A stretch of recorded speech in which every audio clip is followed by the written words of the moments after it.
What's up, beer seekers? We have another episode of our Industry Insiders video interview series tonight, and we are joined by Adam Leibowitz, Director of Sales and Marketing at Mighty Squirrel Brewing Company out of Waltham, Massachusetts. Adam, thank you for taking the time to join us tonight. Thank you guys very much. It's great to be here and look forward to chatting. So, we like to start these off with just kind of talking a little bit about your background. We want to know how you got into the craft beer world. And then we also know that you've been with Mighty Squirrel since the very beginning there. And so we just kind of want to talk a little bit about how Mighty Squirrel as a whole came to be. Definitely. Yeah. So in terms of like how I got started in the industry itself, after college, I found my way to New York City. I worked in advertising for a little bit. And prior to that, I worked in kitchens my whole life as a cook and as a chef. The recession hit in 2008, 2009, and I moved back to Boston, kind of dove back into the culinary field. All the while, my passion for great beer was definitely like widening. Food and drink is, kind of go hand in hand. So being like a cook, stuff is helpful. I began kind of home brewing quite a bit. I had a tiny apartment, like an old like colonial, and it was like the attic of an old colonial, 1700. It was ridiculous. And then at that time I kind of like dove back into the culinary field as well. And a buddy of mine was working for a beer distributor on the North Shore. And he let me know they were kind of looking to add to their craft beer division. And for me, I was like, it sounded like a perfect fit. I also like the idea of like health insurance, which is kind of like something that is not very common in the culinary industry. Yeah. I got the job as a craft beer rep with this distributor. And I was like extremely lucky to work under, someone who I consider like the best in the biz on the sales side of things. And she taught me, a ton about the ins and outs of the industry. And, I actually ended up becoming a certified cicerone with her too at that time, which was fun. And from there, I kind of wanted to work on the supplier side or the brewery side. So I got a job with Gray Sail Brewing out of Rhode Island. I don't know if you guys are familiar with Gray Sail. And I had a great experience kind of working for some awesome folks there. After kind of like 2 years of working for Gray Sail, the industry just, becoming really crowded and that's when like just beers everywhere, and the shelves are kind of suffocating. And I don't know, I was just thinking about like kind of getting out of the industry. I didn't really know what I wanted to do. My brother and I were talking about starting an ad business or like a small ad shop out in California where he lived. And so I started to kind of pursue that. So much so like I was about to buy plane tickets to go move out there. And saw an ad for Mighty Squirrel in Boston. Sounded like really interesting guys, energetic, kind of a different take on the industry. I gave them a shout and we sat down for I think about 9 hours total, which was like 9 hours. No, not in one shot, luckily, but I thought you guys had like a day of drinking or something. 9 straight hours. Like, geez. There was drink involved, probably in like the second or third meeting, I think. Only the first 2 hours are productive. Yeah, exactly. So then like, we just clicked and I was kind of energized by their enthusiasm for the industry. And they were kind of just looking for someone that had a little bit of a background and kind of knew at least a little bit kind of what they're doing and how to approach the industry. So I joined on board with those guys and like nearly 6 years later, here we are. So that's my side, I guess, my story. The other question was Mighty Squirrel itself, right? Yeah.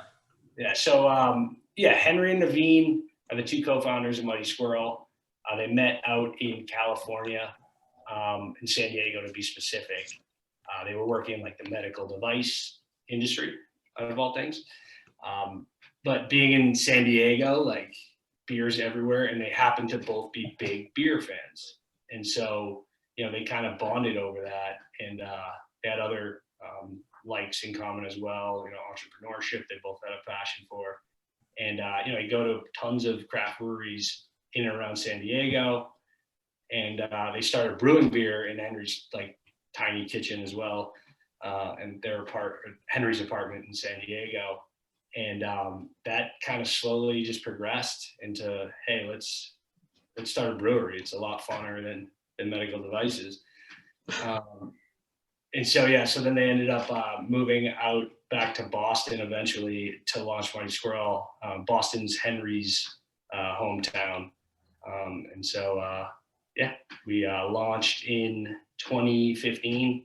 We didn't have our own brewery, which was, when you don't have your own means of production, the first few years were a little shaky and just trying to figure out things in a lot of different ways. And, about 2 years ago, almost now, which is crazy because time flies, is when we opened our doors in Waltham at our brewery. And so it's crazy. Yeah. Not having your own space is something we've heard from a few other places we've talked to. Sure. It can be, it's rough because there's enough variables in beer, right? I mean, sales just in general, but when you're, manufacturing anything, in production, specifically with brewery equipment, the canning line, every brewer will tell you, you don't have even the brand new canning lines from right here, but canning lines have so many parts to them, and, you're dealing with, glycol systems. There's just so many things that can fall short. So it's hard enough having your own brewery, when you're kind of doing it, contract style or whatever. There's a lot more variables, and I like to eliminate variables as much as possible. Yeah. So how does that? I've always been curious exactly how the process works when you're doing that. I mean, you guys are coming up with recipes, coming up with ideas, and I mean, I imagine there's some sort of search in terms of finding where you're going to brew it. But once you're at that point, you guys are coming up with the ideas, and you go there and brew it with them, or they're taking your ideas, brewing it for you, and you're working it from there. How does that work exactly? We're control freaks. So, I mean, which I think, I don't know. I think all, breweries try to be in some sense. So, we would essentially try to be there a lot for a lot of brews, specifically, Naveen, who, one of our co-founders, who really just he just educated the hell out of himself in terms of, these systems and whether it's a small system or a large system.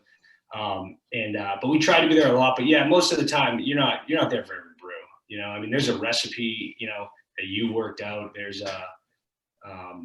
temperatures, mash temps, whatever it is, all the details, and you're kind of, I guess you're hoping, that everything is a spec, it's, I mean, it can be a little tricky. We had great relationships in our contract partner.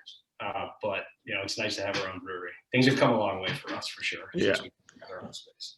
I want to take a quick step. You mentioned you're a certified cicerone. For our viewers back home, will you just high level explain what that is and the process you had to go through to get that designation? Sure. Yeah. A cicerone is essentially a program. If you could liken it to a sommelier, which I guess for wine, which most people haven't heard of. I know nothing about that, so I know someone would correct me on that. But you're kind of I hate, beer expert or whatever, you just know maybe a little more. Maybe you don't. I don't know. The process is pretty, is challenging, specifically for, the second level and up. It's at the time it was 150 question, open, I forget. It wasn't multiple, there was some multiple choice, but there's a lot of open response. It's a few essays. And that's just half the test. The other half is blind tasting, and picking out off flavors such as diacetyl, acetaldehyde, and, DMS, and is this a good style of a American wheat beer? And maybe it's spiked with a little diacetyl. So if you say yes, and it is American wheat beer, you're wrong because it's spiked, and it's not. Oh my You're god, good. Oof. that's stressful. Did that come naturally to you, like having those those taste buds, I guess? Was it easy? That's a good question. You know what? I'm lucky, honestly. Yeah, I mean, I got ADD so bad it would, put anyone to shame. But like the tasting part, yeah, I mean, that did come easily to me. It's just, I think it was like my food background too, and like, I like indulging, I guess. So it was like, yeah, I got lucky there. I think I aced that portion, which like blew my. I was like, I could, Nice. whatever, I'll take it. But Right. it was fun. Yeah. That's like the most intimidating part of that to me. Same. Yeah. I can write an Yeah. essay, whatever, but Yeah, I and pick out this flavor. I'll tell you too, like I almost felt like maybe it's like cheating in a little bit in a way. Like my job was beer. I was working for a distributor. Yeah. I had like numerous supplier reps just leaving, many beers in my trunk after like doing work with them and stuff. And It's not bad homework to have. it's not, especially when you're new to the industry and you have like, I'm not saying like I'm passionate about beer for sure now, but when you're, oh man, I got a job in beer. Like this is like my hobby. I love this. Like you're going to take it all in and you're going to talk to a lot of people and learn a lot quick. So yeah.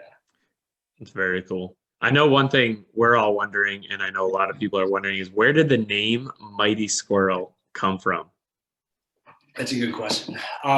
So yeah, Mighty Squirrel, it's kind of like a nod a little bit to David and Goliath. So like squirrels are mighty creatures, right? They're running around on telephone wire and up trees and like really high heights and stuff and jumping around. Of course, they're like biologically, kind of like made to do that, but it's still like an impressive thing to people. They're also, a very common animal. So, a lot of people probably squirrels are probably like the most common seen wild animal, at least, where we live.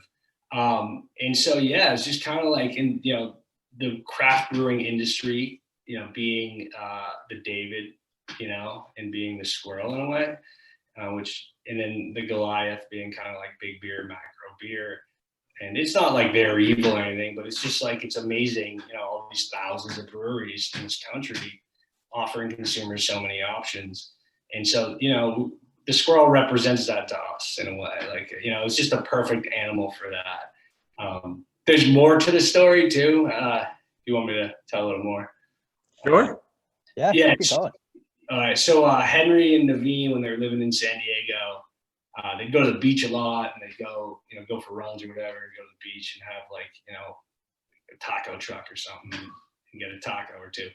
And the squirrels out there, I guess they're pretty ballsy, and would just like come running up and like grab a taco and like throw it on their back and just like ride off into the sunset. And so that's kind of what like sparked it as well. Like it was just kind of a funny quip, something that happened, and then so that's a big part of it too. Really cool. I love that. No, we love the name. We love the logo too. It's really catchy. Thank you guys. Thank you. Yeah, you guys have, you've definitely proven to be like you're on that upswing towards the Goliath phase, I would say. But so we've actually never had anyone who does like marketing or sales or anything like that in the brewery industry on with us before. So we were curious, what goes into doing marketing and sales and whatnot for a craft brewery, since you're in that line. It's a good question. I mean, a lot goes into it, we like, I guess, like most importantly, our personality needs to come through. And that's what is most important to us, is that our personality shines, and not just like mine or Jesse, like our marketing manager, or Nick, our brewers, but maybe on some beers, it's an individual thing. You, Nick, is named after our lead brewer, Nick. Dear Kelly's my wife. I'm sorry if you just heard her sneeze. I could hear her downstairs. So we do give those nods out, but like it's at least on a lot of beers, it's like Cloud Candy, for instance. It's staying light. It's staying fun. That's like kind of part of our culture. It's not being too serious. We don't have a beer called Absolute Domination, or like whatever. There's no like, so we like to keep it light. But the process, I guess, of like what goes into it can be arduous in the sense that we're not a big company, but we have enough people. And when you want like a lot of people to have a say and you know, have like approval and all that, like, you know, it does go through a lot of, you know, for a simple label, it goes, or a name, it goes through a lot of approvals and just making sure that it fits our character. But yeah, and social media is a big part. I mean, there's a lot of aspects, I guess. So yeah, what goes into it. So I work in marketing as well. One of my, you know, one of the challenges is, depending on what type of company you work for, being a marketer is very different than being an expert on like the technology or the products, but you still have to combine the two. So to what extent, I mean, do you and the other folks at Mighty Squirrel who are on the marketing side and sales side, to what extent do you guys get involved with the brewing, the recipes, or do you just kind of take what comes of it and go from there? If you know what I mean. Yeah. We like a big part. I mean, like our marketing team is me, marketing manager, and our graphic designer. You know, like, and we have a brew meeting every week, and those three individuals, you know, including myself, you know, we're all there, and we're listening. You know, we don't like in terms of mash temps and you know different whatever. Like that stuff is, I can't spend my day looking at that. I know what I like as a cicerone or whatever as a beer drinker, you know, like, and like, so, you know, our input's always like given and stuff. And, you know, it's pretty cool. We have a unique culture where like everyone is heard in a way, and like, you know, ideas are heard, and like at the same time, egos are kind of taken out of it. And like, you know, if someone doesn't go with my idea for, you know, beer style or a name because like majority rules, and no, I don't, you know, then that's fine, you know. And it's like everyone's really, I'm proud of that. I'm proud that we have that kind of culture. But yeah, you know, we're very close though. We're comfortably close to, in terms of what, you know, I know about, you know, the ingredient. It just can't get too meta and too like detailed, or Yeah. I might as well be a brewer. You know? No, one thing we've really noticed, because we were at Mighty Squirrel a few weeks ago, and first of all, my name being Nick, I love seeing my name all over the menu, but you guys have a crazy amount of variety of beers, and one thing we really noticed is there's a ton of milkshake IPAs. Is that something new you guys have just really run with? Where did that come from? Because I don't know a lot of craft brews who make that many milkshake IPAs.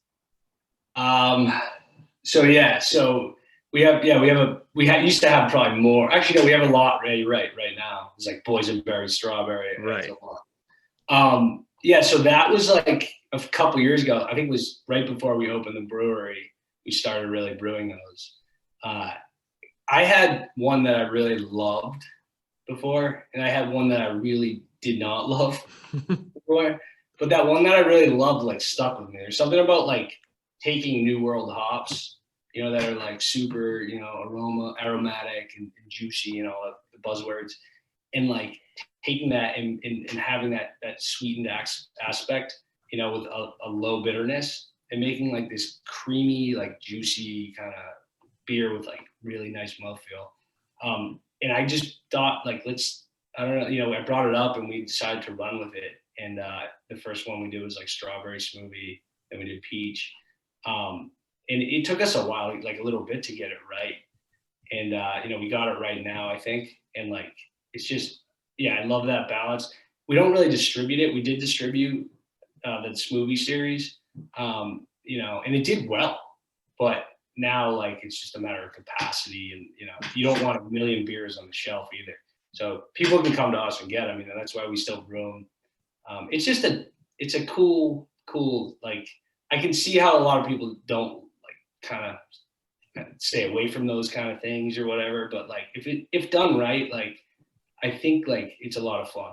But that goes for everything. Like, just because something's novel in the beer world doesn't mean you should do it. So to each their own. Do you kind of like see that the milkshake or like the hazy, like soft mouthfeel, like style IPA? Do you kind of see that as like the next, I don't know, IPA trend, maybe along the lines of like the double IPA was you know, decade ago or so? You know, do you see this as being like a trendy kind of beer taste, or is that even like an appropriate terminology for it. No, I think in terms of like, I did see it as I thought. I thought it was going to be bigger, and that's why we did distribute it, and it did do well again. But I don't see it taking off like crazy. I mean, also on the like in terms of stability on the shelf, I don't know if I'd want one of those too long on the shelf, just because of like the hops degrade, and then you're left with that lactose. The malt shines through a lot more, and you're getting like more. Maybe this it's not what it should kind of be. I don't know, because like sours are definitely bigger than milkshake IPAs, but like they always say like sours are going to be the next big every summer. It's like sours are, but like they'll never reach the New England IPA, in normal milkshake IPAs. So I think there's a market for it.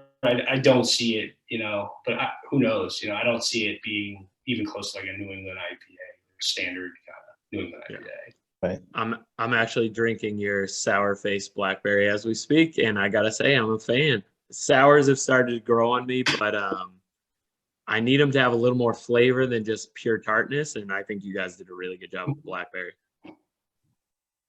Thank you. Yeah, that's actually what we really tried to go for, is to make it like a little more depth to it, a little more dynamic.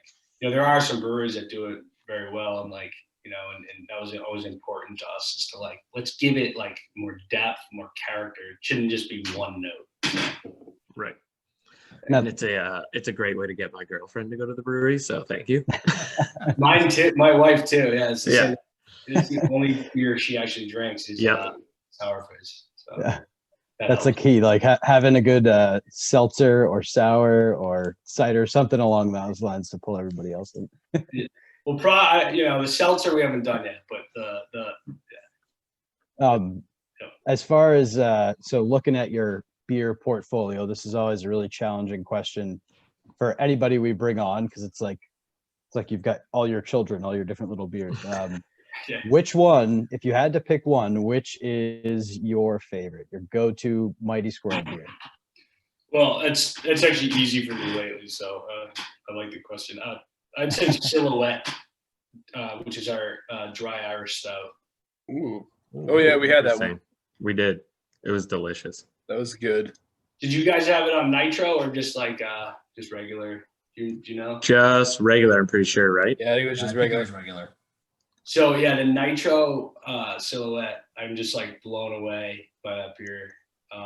It's just so good. Like that's one of my favorite styles of beers. Like I like English and Irish style. Well, I like a lot of English styles, and I like Irish dry stouts a lot too.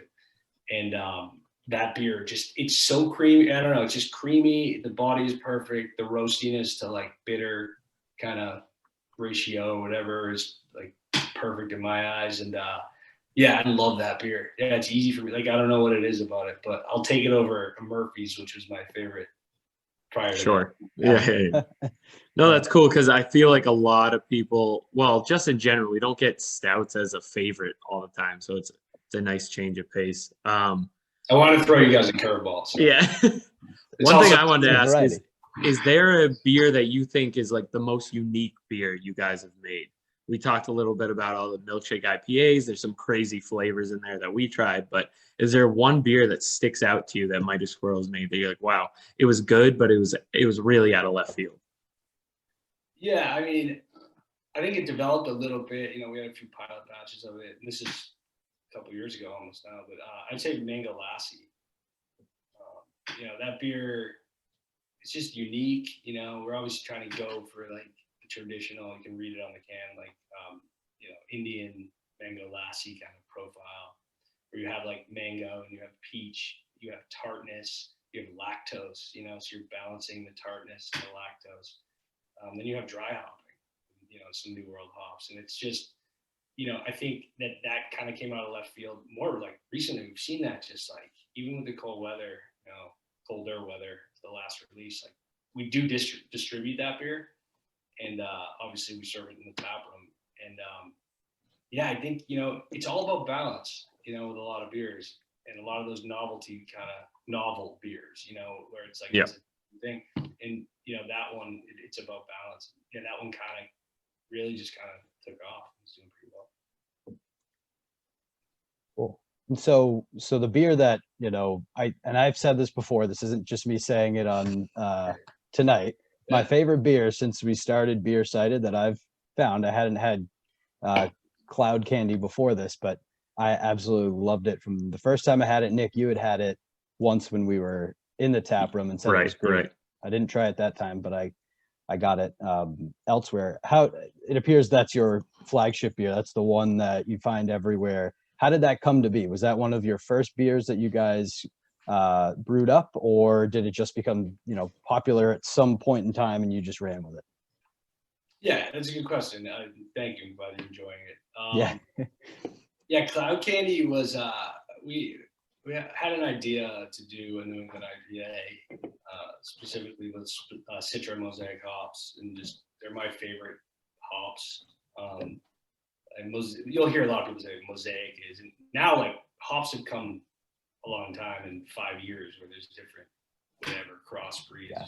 You know, hops vary lot to lot, you know, season to season, region to region, but yeah, Mosaic just has a lot of depth. But yeah, and so you know, we finally started brewing it. This is like even before we had our own brewery, and you know, we all worked really hard on the malt profile and the hop profile, and you know, IBUs, all that stuff. And we did so many batches of this beer, and yeah, I don't know. I mean, New England IPAs, we didn't see any. There's nothing at the time. There's nothing really. There were maybe a couple beers out there that you could find at your local liquor store that were New England IPAs that were fresh and that were, you know, really good, and that were at a pretty decent price point, and that were available. Like that's the big thing. And so that's what we wanted to do, is to like make a New England IPA, you know, in this format, in 16-ounce can, that's fresh, that's, you know, that's juicy, that kind of hits all those notes, and that's drinkable, you know, 6.5%. And so, you know, we kind of honed in on the recipe, and you know, in 2018, and we just saw it just really take off. I mean, even before the brewery opened, you know, we were selling out every batch right away. The name came to me one night, just randomly. I was thinking of a name for this beer for like, I don't know, months. I mean, it's all blurred now, but, and, you know, I just envisioned, like, I wanted to paint a picture, right? You know, like in your mind when you, like, cloud candy. I always viewed, like, you know, obviously New England IPAs are cloudy, but I always viewed these New World hops, you know, as very candy-like, you know, and fruity in nature. Yeah. So those two words just were like, just kind of floated, you know. That's awesome. That's And awesome. Navino always said, yeah, his story is like, what were you smoking when you came up with that? Nothing, no, it was just, yeah, it was just not Nothing at all. That's awesome. And it sounds like you guys had kind of an idea, and it, you know, you struck gold with it. That's really awesome. I mean, yeah, there's also like a lot of, sorry guys, if you hear my toddler screaming right now. Oh, good. But yeah, it was a lot of work too. You know, it was like, you know, we really, really wanted to hit it on the mark, and you know, you got to be quality obsessed. You know, right? There are times we dumped entire batches and, like, you know, took a big hit. You know, Right. and you do that. You gotta brew more batches. Nick and I brought cloud candy on the golf course, and I don't think you can bring many IPAs golfing. Like, typically, I feel like that's just not going to sit well. And we had no problem. So I think that like golf beer and New England IPA, if you can put them together, I think you got something pretty good there. How'd you play? Well, I drank probably too many of them. So Yeah, then the problem with the IPAs is they're a little bit higher than like a typical light beer. Yeah. So then the 2 beers of IPAs, your swing starts to lose it a little bit. Yeah. You probably play better than me buzzed than or, you know, me sober, I should say. Well, Nick we can test that theory.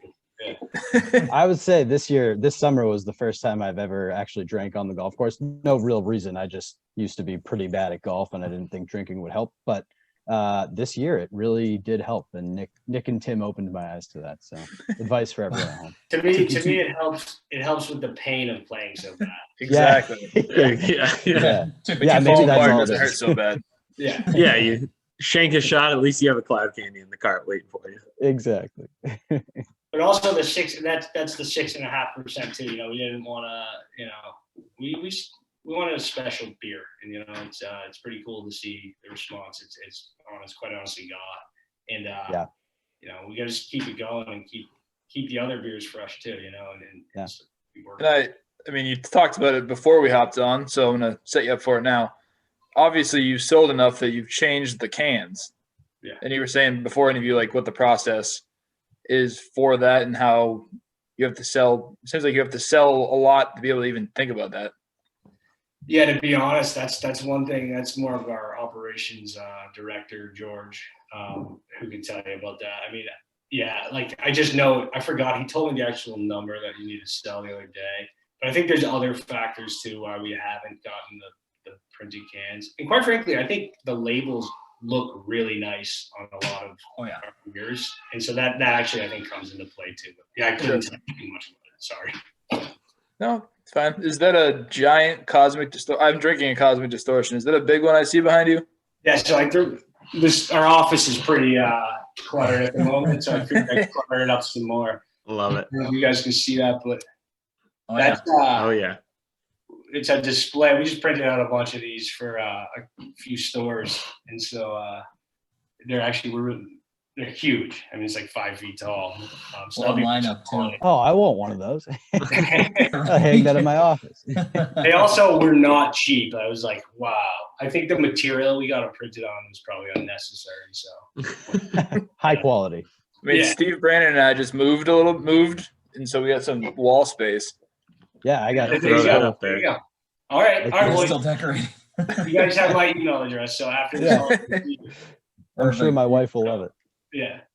Well, Adam, you mentioned you know, like you guys would do like some serious quality control and just you know, testing of your recipes and whatnot. Like I'm wondering like what to you sticks out when you guys are going through new recipes and you think like this one's a winner, this one like is a maybe, we'll give it a test run, you know, maybe this one's not so great. Like what goes into that process? Yeah, so I mean, you have you know, it's great having a tap room, quite frankly, because if we didn't have a tap room, we wouldn't be able to. You can't just brew. You know, our smallest system, we have a 5-barrel brew house. You know, which you know, we basically brew. You can brew 5-barrel batch. We usually brew 10-barrel batches for the tap room, and that way we can have a lot of different beers at once. But like, you can't just, if you don't have a brewer, you're not just gonna brew beer, and if it's no good, you're just gonna throw it away. You know.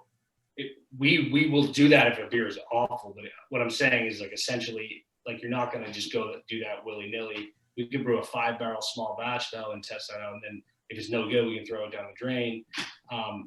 But maybe like it's really great, but you don't want to push it into distribution because you don't want a shelf with like, you know, you don't want to throw like 18 beers at your distributor and be like, Right.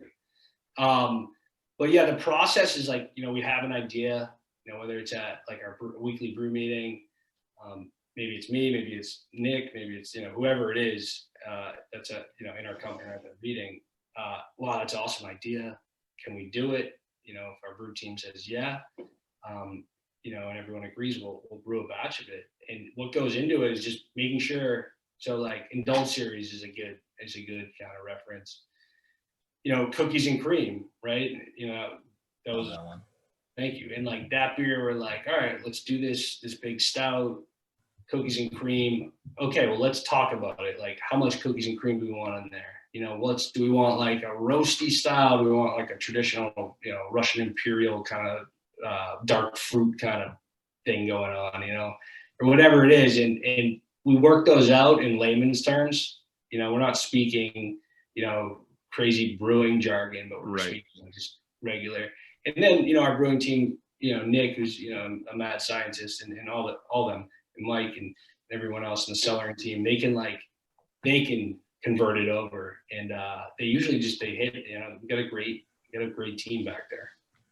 So, but it's just kind of talking it out in layman's terms, and So no matter what it is, it's not like, all right, just go brew this like raspberry Berliner Weiss or whatever. It's like, all right, what is this going to taste like? Well, obviously raspberry, but how much, how tart is it going to be? Is it going to have a little sweetness to it? What are we using for hops? How much do we want the hop to actually play a role? It's a Berliner Weiss, so like, maybe we want to try American hop, and maybe we want to, do a Czech Saz. And so we just kind of play around like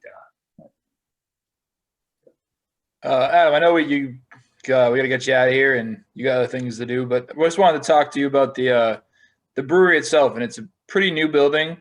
I actually told some of these guys that last time I was there, because I have family from Waltham, it was just a big empty parking lot.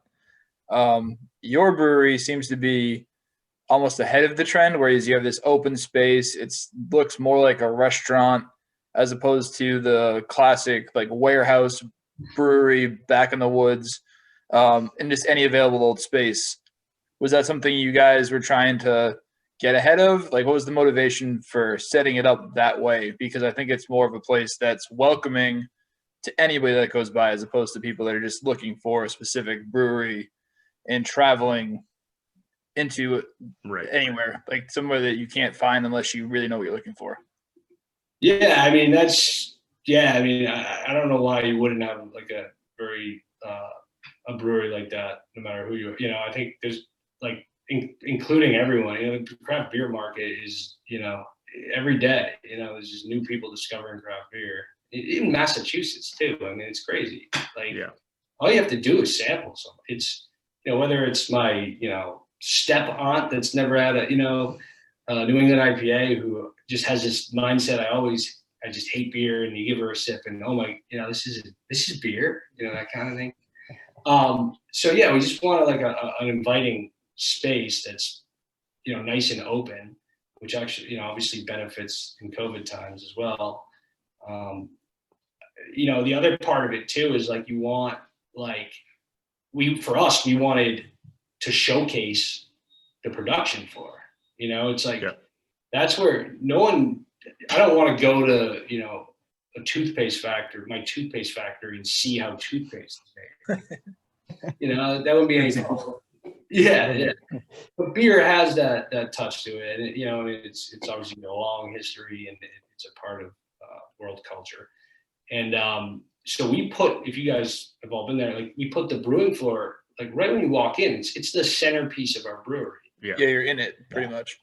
Yeah, we only have glass really around where the brew house is. Other than that, like there's a drink rail right alongside. There's obviously some glass there, but everything's happening right in front of you, and that was important to us to have that open space. Even if you're driving by, like you said, it's you see the Squirrel, you see like that kind of almost tower-like structure, and we have the two patios, and then you walk inside, and really the first thing you're confronted with is, hey, this is where the magic, this is where the beer's made, and check it out, rather than like have like a window way in the back where like you gotta like peek through to kind of see what's going on. So One minor observation. Sorry, Brennan. You guys have right at the entrance there. You guys have those really awesome round chairs that are just the most comfortable chairs in the world. Yeah, those are great. You know the ones I'm talking about, guys. Yeah, very comfortable. They are. Oh, which way are you talking about? On the left side or the hanging ones?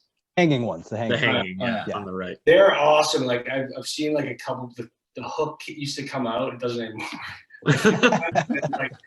Didn't happen to me. Yeah, but they're fixed now. Yeah, those are fun. Yeah. That's awesome. Well, Adam, before we get you out of here, real quick, where can people go to find more information on Mighty Squirrel, and find you guys on social media? Definitely, yeah. So Mighty SQRL on all social channels. If you type Mighty Squirrel in, we'll pop up there too. But that's our actual tag on social media. And then also mightysquirrel.com. I mean, everything's on there from curbside pickup to, what's going on in COVID times with the beer garden and brewery. So, awesome. Yeah. Well, listen, Adam, thank you so much for taking the time to join us tonight. We really appreciate having you on. Again, like for everyone watching, if you get a chance, absolutely go to Mighty Squirrel. We had such a great time when we were there the other night, and like the beer is just outstanding. So by all means, absolutely go to Mighty Squirrel. Subscribe to our YouTube channel for all of our latest video content. Also check out BeerSighted.com to stay up to date with everything that we've been doing, and find us on social media as well at BeerSighted Pod. Adam, again, thank you. Cheers. We really appreciate you joining us. Thank you guys. Cheers. It's been a lot of Thanks, fun. Adam. Cheers, guys. Cheers. See you soon.